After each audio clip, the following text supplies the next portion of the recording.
Mesdames et Messieurs les ministres, Monsieur le Président du Conseil économique, social et environnemental, Mesdames et Messieurs les parlementaires, Monsieur le Président du Comité consultatif national d'éthique, chers membres de la Convention citoyenne sur la fin de vie, Mesdames et Messieurs, merci pour ce rapport et surtout les propos que tous les quatre vous venez de tenir. Et en effet, je tenais aujourd'hui à vous recevoir ici, au lendemain de l'achèvement de ces travaux, marquant, vous l'avez dit, la fin d'un premier temps et ouvrant un deuxième. D'abord pour saluer la qualité du travail mené par chacune et chacun d'entre vous, parce que vous vous êtes engagés dans cette entreprise démocratique. Alors il y a un tirage au sort qui, en quelque sorte, par la main du hasard, garantit une neutralité avec des règles et une procédure. Mais ce tirage au sort ne signifie pas une absence d'engagement ou une forme de passivité. Il donne une légitimité à une convention qui a été ainsi définie par un texte organique, puis le choix que nous avons fait avec la Première ministre. Et vous vous êtes engagés pleinement, avec sérieux, avec le sens des responsabilités et avec une rigueur intellectuelle qui vous honore. Vous avez accepté d'être tiré au sort, de suspendre pour 9 sessions votre quotidien, de consacrer ainsi de votre temps, de votre réflexion, pour vous consacrer à cette question de la fin de vie. Et en effet, la vigueur d'une démocratie suppose que le plus grand nombre franchisse ce seuil de la sphère privée vers l'agora publique. Et franchir ce seuil, ce n'est pas simplement avoir un avis ou dire « je suis contre ceci ou cela ou cette décision qui est prise ». C'est de participer à la formation de la décision collective. Et que les citoyens se délestent un peu de ce que Tocqueville appelait la rouille démocratique. Vous l'avez fait, et qui plus est à vous lire, à vous entendre et au récit de vos délibérations, avec tout à la fois cette rigueur que j'évoquais, mais un respect, une considération les uns pour les autres remarquable. C'est un geste de courage, a fortiori pour réfléchir et débattre de la plus impensable des choses de la vie, celle qui en constitue le terme, c'est-à-dire notre mort. Vous l'avez fait aussi avec une sincérité d'autant plus notable que l'expérience de vos prédécesseurs, ceux de la Convention climat, avait imparfaitement convaincu. Non pas qu'ils aient été moins engagés et rigoureux, ou que la Convention n'ait rien donné, comme je l'entends parfois.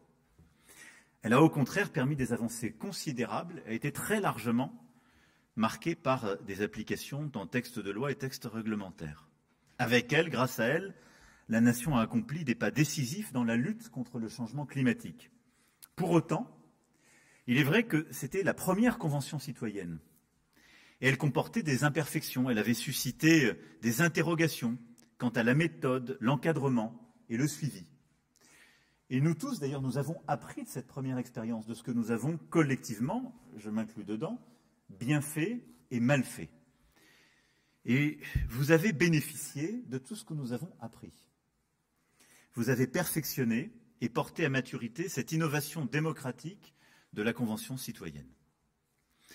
La consolidation inédite de cette innovation démocratique qu'est la Convention citoyenne, qui fait que maintenant, en effet, une forme de maturité à laquelle nous arrivons par le travail que vous avez conduit et auquel vous avez participé, intervient à un moment très particulier de notre vie démocratique et de notre nation. Nous sommes, et nous ne sommes pas les seuls, mais à un moment, on le voit bien, de trouble. La conception séculaire de la démocratie représentative est bousculée, même attaquée. Pourtant, il existe un Parlement, et la légitimité de son pouvoir est un pilier de nos démocraties. Le peuple s'exprime par ses représentants ou par référendum au terme d'un débat qui reproduit à plus grande échelle ce mouvement qui a été le vôtre, de décentrement individuel et de discussion féconde. Mais on le voit bien aussi, parfois, les rouages de notre démocratie, sa temporalité, ses mécanismes, font qu'il manque comme quelque chose. Et donc cette rouille démocratique que j'évoquais en citant Tocqueville, il nous faut lui trouver un remède. La densité de certains sujets, soit concentrée dans le vertige éthique d'une question fondamentale comme la fin de vie, soit d'une ampleur telle qu'une multitude de situations en sont bouleversées et que les enjeux techniques s'y ajoutent, comme par exemple le changement climatique, suppose un travail préalable comme une décantation démocratique. Et c'est pourquoi une convention citoyenne, vous l'avez d'ailleurs parfaitement rappelé, ne se substitue jamais à la délibération parlementaire. Mais elle la prépare. Et surtout, je le crois, dans certaines circonstances, elle la permet. Parce que se joue en son sein toute la complexité du débat. Parce qu'elle favorise ainsi un cheminement des avis, enclenche une maïeutique et refroidit les passions brûlantes.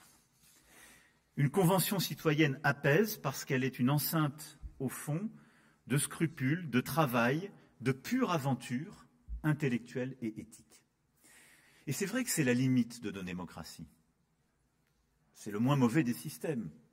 Mais au moment du vote, le fait majoritaire peut donner le sentiment qu'il écrase les voix minoritaires. Vous avez, par vos travaux, le compte-rendu que vous en avez fait et le rapport, donné une place au dissensus, à la voix minoritaire. Et c'est tout le défi qui est le nôtre dans la vie de nos démocraties, c'est de pouvoir continuer à avancer, à décider, parce qu'on ne peut pas rester en quelque sorte des enceintes impuissantes où dès qu'on n'aurait pas l'unanimité, on ne pourrait plus avancer. Mais c'est de définir des voix majoritaires, mais de réussir à respecter les voix minoritaires en leur donnant une place, en leur permettant de cheminer à côté, en les entendant, en leur donnant leur place dans la délibération, puis en les reconnaissant dans le travail. Et c'est ce qui permet à ces travaux que sont les conventions citoyennes, et aussi au sort qu'on doit en donner, eh bien de compléter ce qui est l'exercice du vote dans une élection qui est lié ou dans une élection qui permet de voter un texte. C'est donc à une œuvre de réinvention démocratique que vous avez prêté votre concours, et cette œuvre a été permise par l'action du Conseil économique, social et environnemental, dont je salue à nouveau le président, ainsi que le travail de la présidente du Conseil de gouvernance, chère Claire Toury, cheville ouvrière de cette convention. Vous l'avez rappelé, Président, par la loi organique du 15 janvier 2021, nous avons fait en sorte que le CESE soit pleinement ce carrefour des consultations publiques, en réformant sa composition, mais en lui offrant aussi la faculté de recourir au tirage au sort, en lui confiant largement l'organisation des consultations citoyennes. Et je crois profondément que c'est inventé, avec cette convention citoyenne, une expérience unique qui doit nous servir de référence. Naturellement, d'autres pays nous ont précédés pour des exemples dont on rappelle souvent les succès, un peu plus rarement les échecs, mais tous apprennent. Mais après l'expérience de la Convention climat, nous pouvons être fiers d'avoir porté collectivement à maturité un modèle français d'éthique de la discussion. Une éthique de la discussion organisée par une institution de la République et incarnée par des citoyens engagés. C'est cela qui s'est cristallisé avec cette convention, grâce à votre engagement, votre écoute, votre respect mutuel, et c'est un moment très important de notre vie démocratique. Je souhaite à ce titre que cet instrument désormais mûr de la Convention citoyenne soit mis en œuvre pour d'autres sujets. C'est pourquoi je compte, dans les prochaines semaines, saisir le Conseil économique, social et environnemental sur d'autres questions relatives à la vie de la nation. Je veux maintenant revenir à la question si vertigineuse qui, durant ces semaines, a été l'objet de vos travaux. Je disais qu'une convention citoyenne permet le débat parlementaire. Cette fois-ci, en outre, ce qui n'était aucunement assuré, elle s'est faite la chambre d'écho de tout un pays. La convention citoyenne s'est en effet pensée dès l'origine comme, je dirais, la référence des références, mais au sein d'un ensemble de facettes conçues pour refléter l'ensemble des images philosophiques, éthiques, politiques de notre société. En effet, dès que le Conseil consultatif national d'éthique, dont je salue le président et les travaux, a rendu un avis important le 13 septembre dernier, un travail associant de multiples acteurs s'est déployé à travers le pays.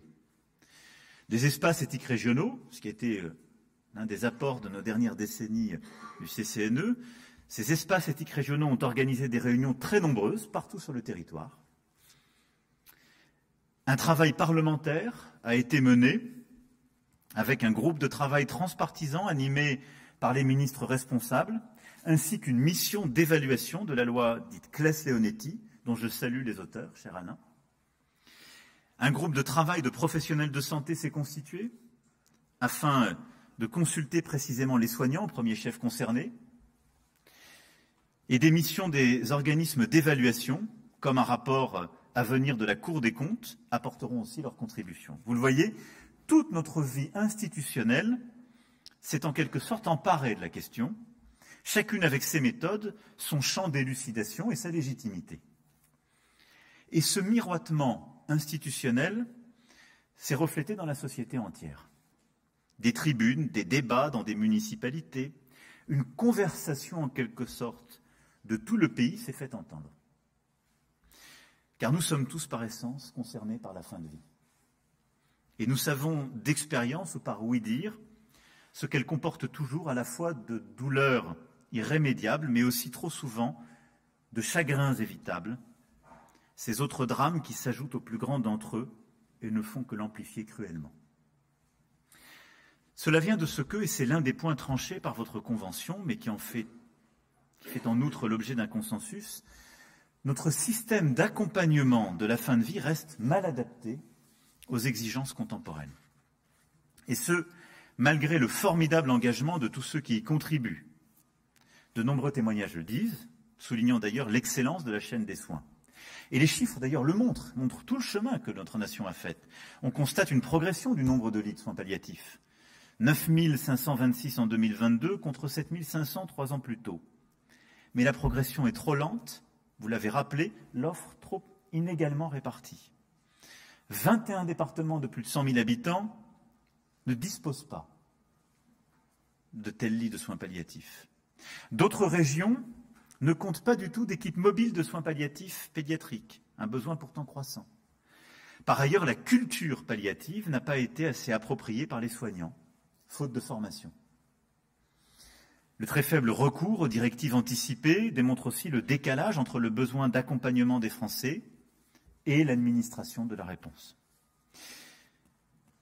Alors, lisant vos travaux, je vais essayer maintenant de cheminer vers l'ouverture de ce deuxième temps et donc ce que nous devons faire. Je crois qu'une solution unanimement préconisée va être maintenant rigoureusement mise en œuvre. Il nous faut mieux faire appliquer la loi Claes-Leonetti, comme le souligne aussi très bien la mission d'évaluation de l'Assemblée nationale. Nous avons en la matière une obligation d'assurer l'universalité de l'accès aux soins palliatifs, de diffuser et d'enrichir notre culture palliative et de rénover la politique de l'accompagnement du deuil.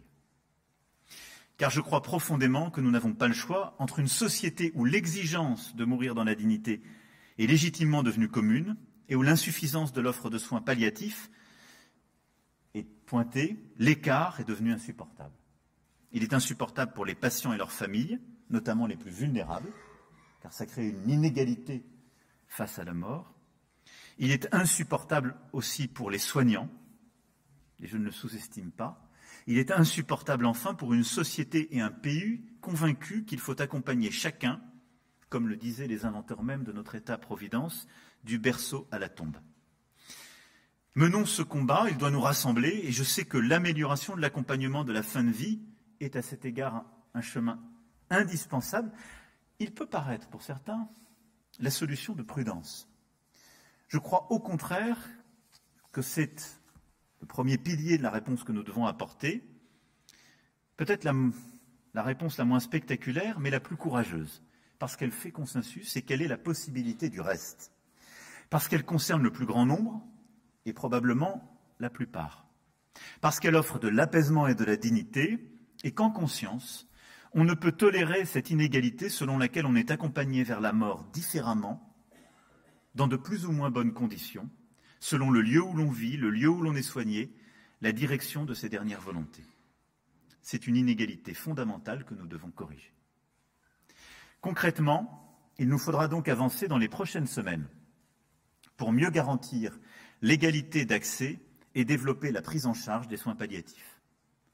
Cela signifie adapter les réponses en fonction des publics et des lieux, mieux intégrer à l'hôpital les soins palliatifs dans le parcours de soins, former les professionnels, fixer un seuil de lit identifié par territoire et un meilleur maillage par des équipes mobiles, poursuivre le développement des soins palliatifs à domicile.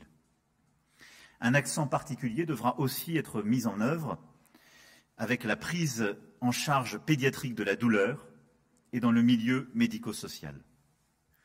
Ensuite, il nous faut mieux accompagner les aidants, bénévoles ou familles, offrir du répit à ceux qui vouent leur vie à leurs proches en train de la quitter. Enfin, il nous faut, et c'est sans doute le moins aisé, conduire chacun à la perspective de se déterminer par avance, apprivoiser un peu de cette part impensable, engager une appropriation de la culture palliative auprès de nos soignants, des travailleurs sociaux et de chacun d'entre nous. Cela, c'est un travail de la société, souterrain, philosophique, médical, que l'État peut seulement accompagner. Sur le reste, c'est-à-dire la garantie d'un accès effectif et universel aux soins d'accompagnement à la fin de vie, l'État a une obligation de résultat. Aussi, je veux que nous avancions avec détermination et pour cela, il nous faut bâtir dans la durée.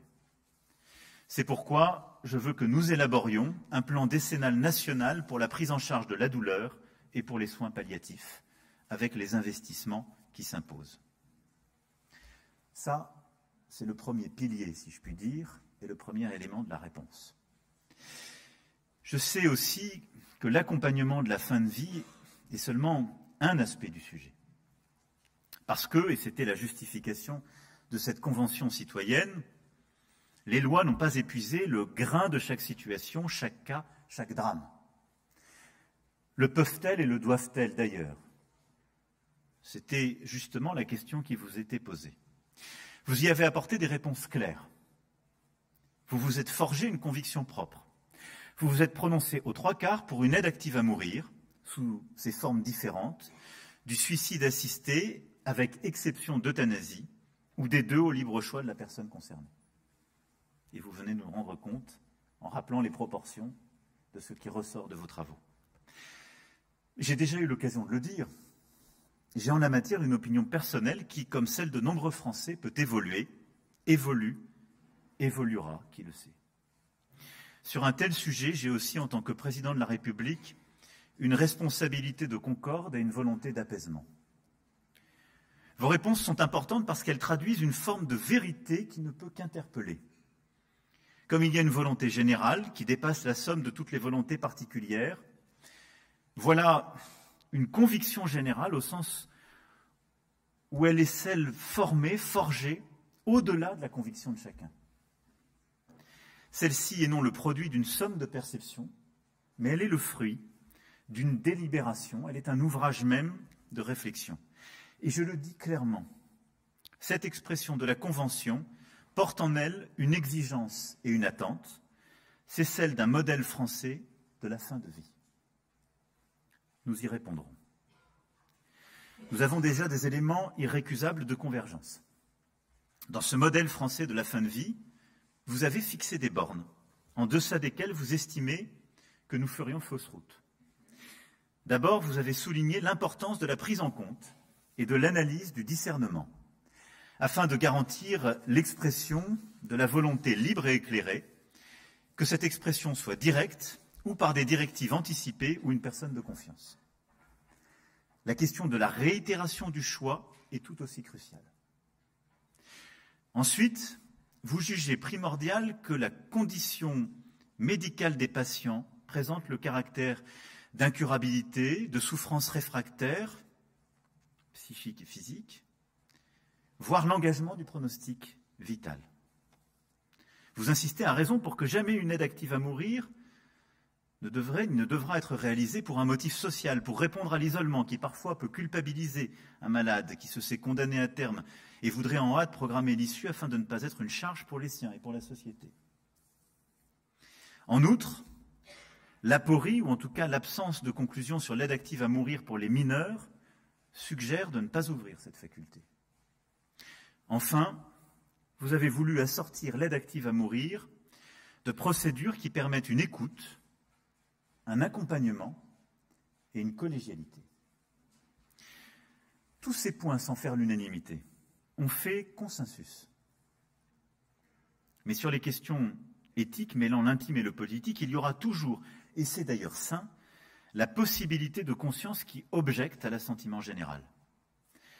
Ainsi, ces quelques lignes rouges me paraissent utilement encadrer l'hypothèse d'un modèle français de la fin de vie et constituent notre point de départ. Mais au-delà de ces bornes, qu'en est-il de ce modèle ?